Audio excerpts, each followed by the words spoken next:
Então, tentar colocar um comprimido na boca de um gato é tipo como tentar desarmar uma bomba relógio, só que é uma bomba feita inteiramente de pelos, garras e, sabe, uma agilidade ninja absurda. Assim, uma bomba bem afiada, né? Exato. E olha, quem acompanha a gente e tem um felino em casa sabe perfeitamente do que eu tô falando.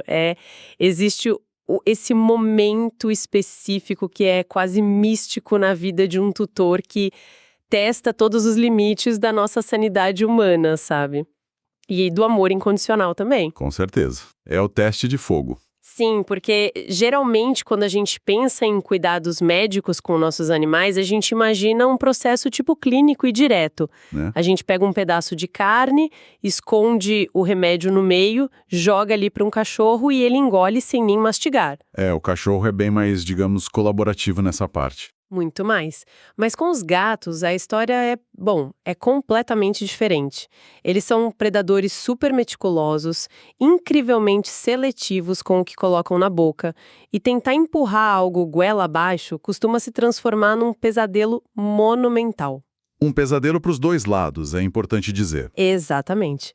E é por isso que o nosso mergulho de hoje é sobre isso. Nós vamos analisar bem a fundo as técnicas precisas do nosso material de referência para entender como desarmar essa bomba sem explosões e, claro, transformar esse cenário caótico em algo absolutamente tranquilo. Olha, o que é realmente fascinante nessa dinâmica e que o nosso documento oficial aponta logo de cara é que nós, humanos, temos uma tendência muito forte a olhar para essa situação como um problema de, tipo, engenharia física. Como assim, engenharia física? É que a primeira coisa que vem à mente é tipo, qual é a mecânica da contenção? Como eu imobilizo esse bicho? Qual é o ângulo exato do meu braço e quanta força bruta eu preciso aplicar para ele não escapar das minhas mãos? Ah, sim, a gente vira meio que um lutador de MMA tentando finalizar o gato. Exatamente isso. Mas a verdadeira raiz do problema, e isso muda completamente o jogo, é quase inteiramente comportamental e evolutiva. O gato não está lutando contra o remédio em si. Até porque ele nem sabe que é um remédio, né? Pois é, naquele momento ele não tem a menor ideia do que seja um antibiótico ou um anti-inflamatório. Ele está lutando porque numa fração de segundos, aquele ambiente seguro dele colapsou, se tornou hostil. E isso faz todo sentido se a gente olhar para a biologia da coisa. Porque os gatos não são apenas predadores. Na natureza, eles também são presas de animais maiores. Perfeito, eles estão no meio da cadeia alimentar. Então, quando um humano muito maior se inclina sobre eles, bloqueia todas as saídas e tenta contê-los à força, o cérebro felino entra num curto-circuito total. Não é, sabe, tipo, meu dono quer me curar. É mais pra eu tô sendo caçado e vou morrer. Exato. É um instinto de sobrevivência assumindo 100% do controle. O sistema nervoso simpático dispara na hora, inundando o corpo do animal com adrenalina e cortisol. Uma bomba de estresse. Com uma bomba. E é exatamente por isso que as abordagens tradicionais, aquelas que a maioria de nós tenta meio que instintivamente, dão tão errado. Nós entramos num modo de missão tática, focado só em concluir a tarefa. E aí, começam os erros clássicos relatados na nossa análise. Ai, os erros. Eu já até imagino quais são. O primeiro deles é perseguir o gato pela casa. O felino percebe a intenção de longe. Ele vê a postura tensa do tutor, aquele olhar fixo e foge. Aí começa aquela cena trágica de encurralar o bicho debaixo da cama. Nossa, sim. Arrastar ele pra lavanderia, fechar a porta pra ele não fugir. E para piorar, muitas vezes a pessoa chama reforços, né? Pede para mais alguém da casa vir ajudar a segurar as patas, segurar o rabo. Isso cria uma espécie de comitê do pânico ao redor do animal. Comitê do pânico é a definição perfeita. Mas, olha, eu confesso que eu mesma já caí na armadilha de achar que a tática do susto seria mais eficiente. A famosa emboscada? Essa mesma. Sabe aquela ideia de, vou pegar ele enquanto tá dormindo, bem relaxado no sofá, abra a boca rápido e pronto. Acabou antes dele perceber. Mas analisando o material da nossa pesquisa de hoje, eu percebi que essa é, de longe, a atitude mais prejudicial de todas, né? É a pior. Sem dúvida. Porque com essa tática do susto, você basicamente destrói o conceito de porto seguro dentro da própria casa. O impacto psicológico a longo prazo dessa emboscada é devastador. Caramba, destrói o porto seguro? Sim. Porque, veja bem, se isso acontece uma única vez na vida, de forma bem isolada, um gato saudável tem resiliência para lidar com isso e superar.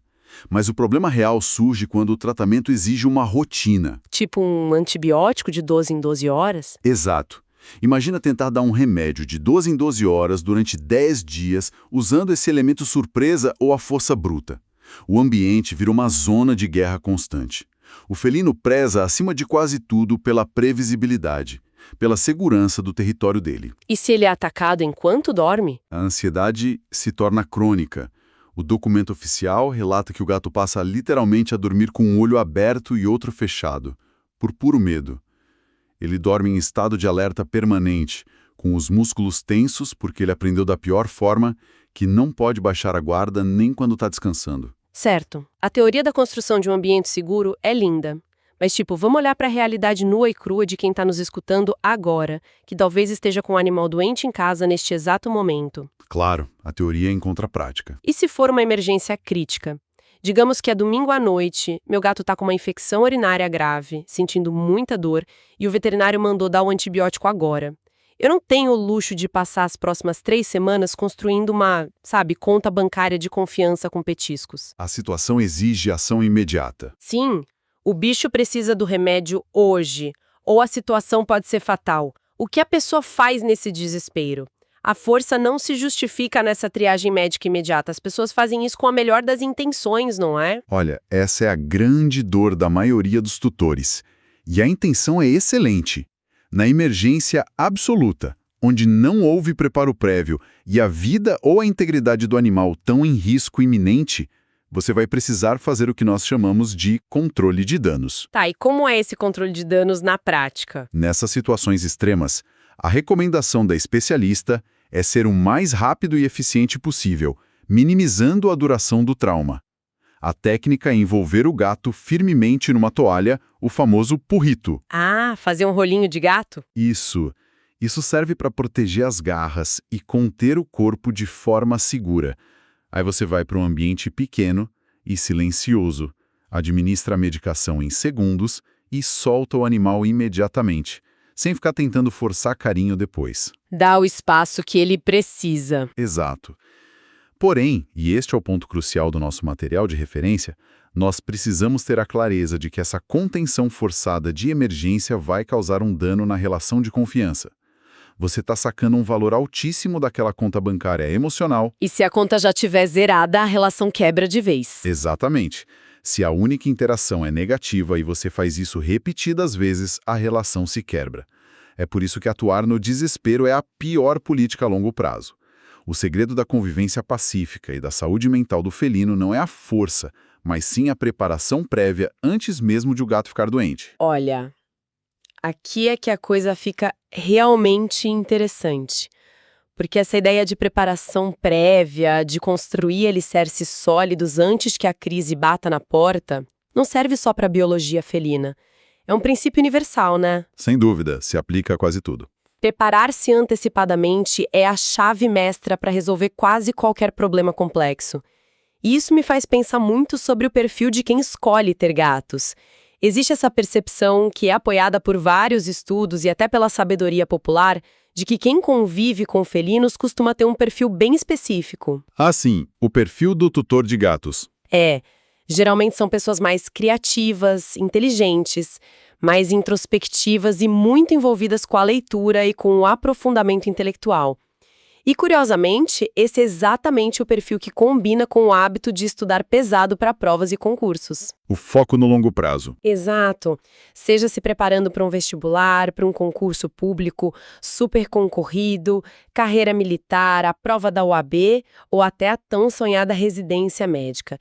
Inclusive, se você é estudante e quer se preparar de verdade, entra agora em medicube.com.br, baixe o app e aproveita o maior banco de questões do Brasil, com provas anteriores de todas as instituições, questões comentadas, resumos práticos, aulas completas e flashcards prontos para revisar onde quiser. E se nós conectarmos isso ao cenário maior, a analogia é cirúrgica. Assim como um estudante não deixa para ler o edital inteiro e o conteúdo todo na véspera da prova, num ataque de pânico, Quem tem um felino não pode esperar ele adoecer para tentar criar um vínculo de confiança. A confiança se constrói na calmaria, né? Exatamente. É por isso que a fase de treinamento prévio é tão revolucionária. Nós estamos falando de criar rotinas positivas e altamente previsíveis quando o animal está 100% saudável, apenas correndo e brincando pela casa. Tá, e qual é o passo a passo dessa preparação? Como a gente começa? O primeiro passo é instituir o ritual da recompensa. Consiste em oferecer aquele alimento úmido que eles adoram, sachê, todo santo dia no mesmo horário e no mesmo local. Mas a gente leva a comida até ele. Não, e esse detalhe é vital. O objetivo é praticar chamar o gato com o barulho do petisco de vários cantos da casa para que ele venha até a pessoa esperando algo bom e não seja arrastado contra a vontade. Entendi. O cérebro dele precisa registrar que ir até o humano é a melhor parte do dia. Isso. E uma vez que essa previsibilidade está estabelecida, a gente entra no que o nosso documento chama de tática do grão de ração, que é simplesmente genial. Tática do grão de ração. Como funciona isso? Imagina a dinâmica. O gato vem até você esperando o sachê favorito. Antes de entregar a comida, você se ajoelha, segura o gato gentilmente, da mesma forma que faria para dar um remédio. Abre levemente a boca dele e coloca um único grão da própria ração seca lá dentro. Um grão de ração. Sim. O gato toma um susto bem leve, mas não tem gosto ruim, não tem química, não há dor nenhuma. E logo em seguida, você solta o animal e entrega o prato com o sachê. Peraí, então a ideia é meio que hackear o cérebro do gato. A gente finge que tá dando remédio usando a própria ração para ele achar que a manipulação é inofensiva. Exatamente. Neurologicamente falando, é pura dessensibilização. Você treina ele para o estresse de receber um comprimido sem o trauma real. O cérebro dele rapidamente recalcula o risco e conclui que ser segurado e ter a boca aberta é só um pedágio super rápido para conseguir a comida favorita. Nossa, isso é brilhante. E evita que, no futuro, o sachê seja associado a algo ruim, né? O que acabaria invalidando o próprio petisco. Com certeza. Se ele associa a comida à tortura, ele passa a rejeitar até o alimento. Esse treinamento prévio é o que salva a relação. É um trabalho de formiguinha que poupa meses de estresse. E olha, antes da gente mergulhar na fase de execução e na anatomia, que é a hora da verdade, eu queria dar um recado bem rápido. Se quem está nos escutando agora está gostando de descobrir esses segredos e quer continuar desvendando assuntos fascinantes com a gente, não esqueça de curtir e se inscrever no canal. Isso ajuda muito a continuarmos trazendo essas explorações profundas. O apoio de quem nos escuta é fundamental. Mas então, o que isso tudo significa na prática? Chegou a hora H. O gato já está treinado, ele confia em mim. Como eu manipulo fisicamente de forma correta e qual é a diferença entre as cápsulas e os líquidos? Bom, isso levanta uma questão importante, que é a barreira física inicial. A forma de segurar. Nós falamos de não usar força, mas tem que ter firmeza. E a anatomia dita as regras aqui. Sem apertar demais, imagino. Firme, mas sem puxar os bigodes em hipótese alguma. Os bigodes são órgãos sensoriais, dói muito. Também sem apertar as orelhas ou fazer pressão perto dos olhos. O toque deve ser no osso da mandíbula. Tá, e na hora de colocar o comprimido de fato, qual é o maior erro que as pessoas cometem? O maior erro, de longe, é colocar o remédio na pontinha da língua do gato. Jura? Eu sempre achei que colocar na pontinha era mais delicado para não engasgar o bicho. É o que quase todo mundo pensa. Mas os gatos são extremamente habilidosos com a língua. A língua deles é cheia daquelas espículas voltadas para trás. Quando você bota o comprimido na ponta, ele usa a língua como uma esteira rolante reversa. Separa o remédio, sente o gosto amargo e cospe longe. Nossa, e se ele sente o gosto amargo é o fim do mundo, né? Começa a babar. Sim, ativa o sistema de defesa contra envenenamento. O animal entra em pânico. Por isso, a técnica certa ensinada no nosso material é abrir a boca e colocar o comprimido mais fundo possível, bem atrás da base da língua. Ai, mas é aí que me dá um desespero. Dá um medo comum de pensar, e se for pro pulmão? A gente não corre o risco de asfixiar o animal colocando tão no fundo? Eu entendo perfeitamente esse nervosismo, mas o documento é muito claro quanto a isso. Trazendo uma tranquilidade baseada na biologia. Não vai entrar no pulmão. Não vai. Não. A anatomia da base da língua e da garganta deles é profunda e extremamente eficiente. Quando você coloca a cápsula lá atrás, o reflexo de deglutição é disparado. Engolir vai ser automático e rápido. Colocar lá no fundo é, na verdade, um ato de misericórdia. O gato não sente o sabor e a experiência acaba em 2 segundos. Uau! O ato de misericórdia, isso muda toda a perspectiva. Mas e os remédios líquidos? Porque comprimido a gente joga lá atrás, mas o líquido se espalha, né? Remédios líquidos são muito mais estressantes. A regra de ouro da nossa análise é só usar líquido se não puder ser em cápsula de jeito nenhum. Tá, e se for inevitável? Se só tiver a versão líquida? Se for líquido, a primeira tentativa é tentar misturar com a comida ou com o sachê favorito, desde que o remédio não seja amargo a ponto de estragar a comida. Certo. Agora, se você tiver que forçar com a seringa, a técnica é colocar a ponta da seringa na lateral da boca, logo atrás daquele dente canino maior, e mirar o jato lá no fundo também, para evitar as papilas gustativas. Entendi. Mirar no fundo sempre. Mas e se, sei lá, mesmo com toda essa teoria, na hora a pessoa trava, se nada funcionar e virar um caos? Aí entra a humildade de parar. Se nada funcionar, a recomendação é colocar o animal na caixa de transporte e pedir para um veterinário demonstrar a manipulação ao vivo. Ver um profissional achando o ângulo exato vale mais que 1000 explicações. Faz todo sentido, não precisa transformar a casa num campo de batalha se você tem a quem recorrer. Exato. Para sintetizar, a nossa exploração traz 3 regras de ouro. Primeira, nunca traumatize, ou seja, nada de emboscadas ou força bruta. Segunda, construa conta bancária de confiança através de rotinas positivas, como a técnica da ração. E a terceira é a execução técnica, né? Executar com confiança e suavidade anatômica, sempre no fundo da base da língua. Perfeito, é exatamente isso. Sabe, o que mais me impacta entender profundamente tudo isso é como esse conhecimento alivia a nossa culpa. A culpa de quem cuida de um pet, né? Saber disso permite que a hora do remédio não seja o fim do vínculo afetivo, mas apenas tipo mais uma interação normal. Você cuida do animal sem destruir o amor que ele tem por você. É libertador para quem é tutor.